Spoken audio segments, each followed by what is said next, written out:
بسم اللہ الرحمن الرحیم۔ ایران کے شہر نشاپور اور افغانستان کے درمیان ہرات کا ایک بہت خوبصورت علاقہ تھا جس پر ایک بادشاہ حکومت کرتا تھا۔ اس بادشاہ کا ایک وزیر بہت ہی عقل مند تھا۔ بادشاہ اس وزیر کو بہت چاہتا، وزیر کا بہت خیر خواہ۔ بادشاہ بخوبی وزیر کو جانتا تھا کہ وہ انتہائی نیک، پارسا اور ایماندار ہے۔ وہ اس وزیر کی دل سے قدر کرتا تھا، اس وزیر کی نیک طبیعت سے واقف تھا، اس کے احسانات تلے دبا ہوا تھا۔ ایک بار ایسا ہوا کہ بادشاہ کو وزیر کی کوئی بات بری لگی۔ اس نے وزیر کو سزا دینے کی ٹھان لی۔ بادشاہ نے وزیر کو قید میں ڈال دیا۔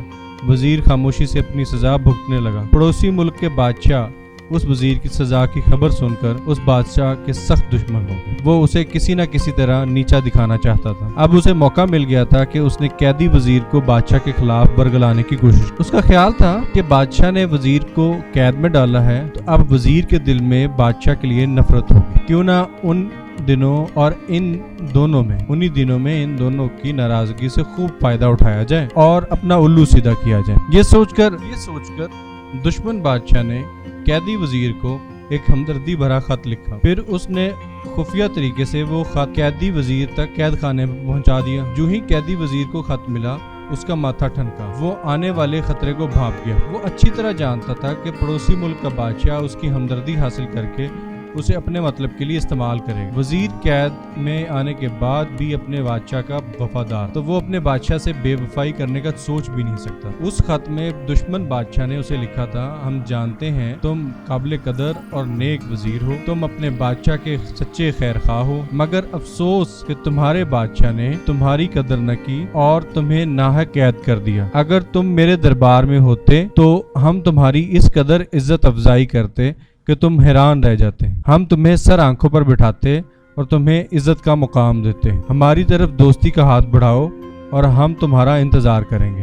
اس خط کا جواب جلدی دینا۔ خط پڑھ کر وہ وزیر بہت پریشان ہو گیا۔ اسے شدید خطرے کا احساس ہوا۔ پڑوسی بادشاہ نے اس کی وفاداریاں خریدنے اور اسے مروانے کا پورا بندوبست کر دیا تھا، مگر وہ بڑا با تدبیر شخص تھا۔ اس نے جوش سے نہیں کام لیا بلکہ ہوش سے کام لیا۔ پڑوسی ملک کے بادشاہ کی چال اور سازش کو خوب سمجھا۔ وہ نمک حرام ہی نہیں تھا بلکہ اپنے بادشاہ کا سچا خیر خواہ تھا۔ خواتین و حضرات، وہ نہ صرف اپنے ملک سے غداری کر سکتا تھا بلکہ اپنے بادشاہ سے بھی غداری کا سوچ بھی نہیں سکتا۔ یہ سچ تھا کہ بادشاہ نے اسے ناراض کیا تھا اور بادشاہ ویسے بھی اس سے ناراض ہو گیا تھا خود بھی، اور اس نے اسے قید کر رکھا تھا، مگر وہ تو اپنے بادشاہ کا سچا ہمدرد تھا۔ قید خانے میں رہتے ہوئے بھی وہ اپنے بادشاہ کی بھلائی چاہتا تھا، غرض اسے دنیا کا کوئی لالچ نہیں تھا۔ خط پڑھنے کے بعد وزیر سوچنے لگا، اگر بادشاہ کو اس خط کا علم ہوا اور اس کی بدگمانیاں مزید بڑھ گئیں، وہ مجھے غدار سمجھنے لگے گا۔ اس طرح کوئی نیا فتنہ کھڑا ہو سکتا ہے۔ اس نے خط کی پشت پر مختصر سا جواب لکھا اور خط لانے والے کے حوالے کر دیا۔ خدا کا کرنا ایسا ہی ہوا کہ اس خط کی بھنک کسی طرح وزیر کے بدخواہوں کو پڑ گئی۔ ان کے ہاتھ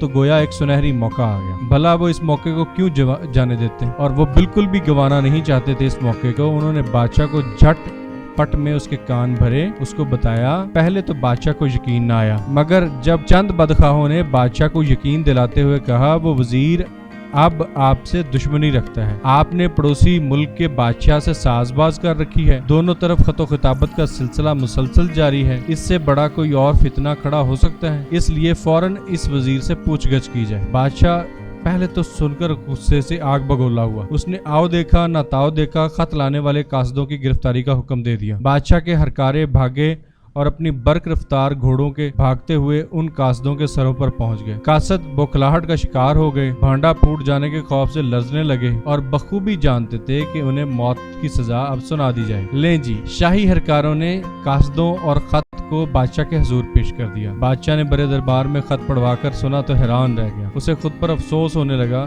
کہ اس نے وزیر سے بڑی زیادتی کی۔ خط کا مضمون کچھ ایسا تھا کہ تمام درباری دم بخود رہ گئے۔ لکھا تھا، آپ کی نظر کرم مجھ پر بہت زیادہ ہو گئی، مگر میں آپ کی بات نہیں مانتا۔ میں ساری زندگی اپنے بادشاہ کے ٹکڑوں پر پلا ہوں، میری زندگی پر ان کے بہت سے احسانات ہیں، اور میں احسان فراموش نہیں ہوں، ان کے احسانات کا یکسر بلا دوں۔ اگر بادشاہ کے دل میں میرے لیے کچھ رنجش پیدا ہو گئی ہے تو میں گزشتہ تمام نعمتیں اور مہربانیاں کیسے ٹھکرا سکتا ہوں؟ میں ایک چھوٹی سی بات کے لیے اپنے بادشاہ سے بے وفائی کر لوں؟ بادشاہ نے ساری زندگی مجھے لطف و کرم میں رکھا ہے، اگر آج وہ مجھ سے ناراض ہے تو کوئی بات نہیں۔ پورے دربار پر سناٹا چھا گیا جب یہ مضمون سب کو سنایا گیا۔ بادشاہ سر جھکائے بیٹھا ہوا تھا، پھر اس نے فوری طور پر وزیر کو قید خانے سے رہائی دلوائی اور دربار میں بلا کر اسے عزت و توقیر، اسے اپنے عہدے پر بحال کیا اور انعامات سے مالا مال کیا۔ ہمیں افسوس ہے ہم نے تمہارے ساتھ ظلم کیا۔ یہ سنتے ہی وزیر کہنے لگا، اس میں آپ کا کوئی قصور نہیں جہاں پناہ، میری تقدیر میں یہی لکھا تھا۔ مجھے کوئی تکلیف پہنچے،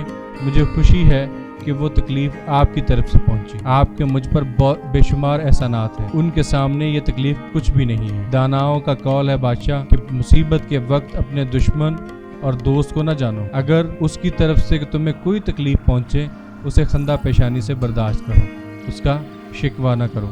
یہ بات سن کر بادشاہ بہت متاثر ہوا اور بادشاہ نے اس کو انعامات سے اور مزید نوازا۔ امید کرتے ہیں آپ کو یہ کہانی پسند آئی ہوگی، اور اس کہانی کا مفہوم بھی یہی ہے کہ جہاں آپ کے تعلق ہوں اور آپ تعلق میں بہتری رہیں، کبھی سختی گرمی نرمی بھی آ جائے تو اس کو برداشت کر لیں، کیونکہ ایک دیرپا اور پائیدار تعلق میں اس قسم کی ساری چیزیں چلتی رہتی ہیں، اور اس میں کبھی بھی نکما پن آپ بھی جائے یا لوگوں کی وجہ سے شامل ہو جائے تو دل برداشتہ ہو کر مخالفت میں نہیں اترا کرتے۔ اللہ تعالیٰ آپ کا اور میرا حامی و ناصر ہو۔